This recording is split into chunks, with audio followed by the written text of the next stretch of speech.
Start. जगातील विकसनशील देशांपुढे काही ना काही समस्या आहेत.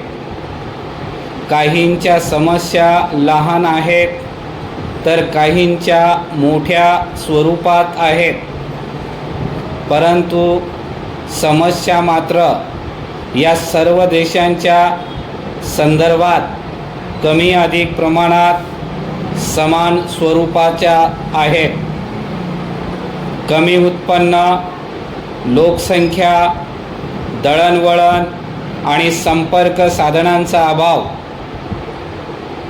दारिद्र्य आणि प्रचंड बेरोजगारी, नापीक जमिनीचे मोठे प्रमाण या समस्या तर या देशांना सदा सर्व काळ भेडसावत असतातच.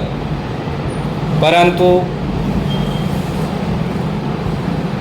त्याचबरोबर या देशातील सर्वसामान्य जनतेत अत्याधुनिक तंत्रज्ञानाचा अवलंब करण्याकडे किंवा आधुनिक गोष्टीच्या विकासासाठी अवलंब करण्याकडे फारसा कल नसतो. या बाबतीत ते उदासीनच असतात. परिच्छेद. सौरशक्तीचा वापर करावा किंवा शेती आणि शेती उद्योगावर आधारित अर्थकारणाचा स्वीकार करून विकास साधावा म्हणाल तर त्याही बाबतीत या देशातील लोक फारसे अनुकूल नसतात.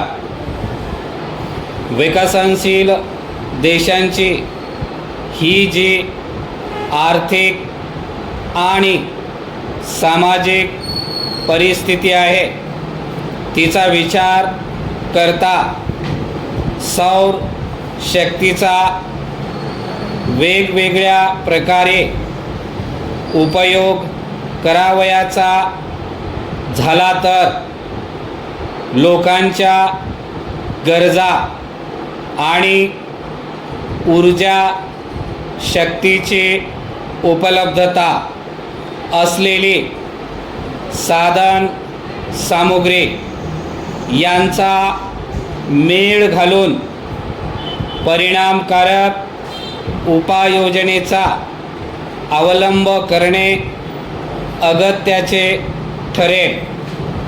या ऊर्जा शक्तीचा उपयोग करण्यासाठी कोणत्या तंत्राचा वापर करावयाचा किंवा ही ऊर्जा शक्ती कशा प्रकारे प्राप्त करावयाची आणि तिची विभागणी कशी करावयाची याचाही या संदर्भात साकल्याने आणि आवर्जून विचार झाला पाहिजे.